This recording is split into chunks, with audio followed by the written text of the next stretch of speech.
ایک بادشاہ نے گدھوں کو قطار میں چلتے دیکھا تو کمہار سے پوچھا، تم انہیں کس طرح سیدھا رکھتے ہو؟ کمہار نے جواب دیا، جو بھی گدھا لائن توڑتا ہے میں اسے سزا دیتا ہوں، بس اسی خوف سے یہ سب سیدھے چلتے ہیں۔ بادشاہ نے کمہار سے کہا، کیا تم ملک میں امن قائم کر سکتے ہو؟ کمہار نے حامی بھر لی اور بادشاہ نے اسے اپنا تخت دے دیا۔ پہلے ہی دن کمہار کے پاس ایک چوری کا مقدمہ لایا گیا۔ کمہار نے فیصلہ سنایا کہ چور کے ہاتھ کاٹ دو۔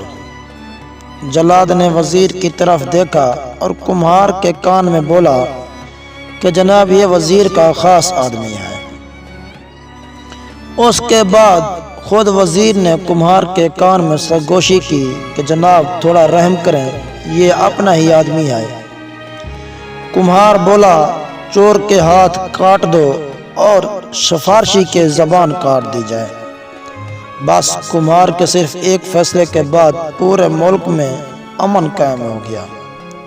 ہمارے ہاں بھی امن قائم ہو سکتا ہے، مگر اس کے لیے چوروں کے ہاتھ کاٹنا پڑیں گے اور سفارشوں کی زبانیں۔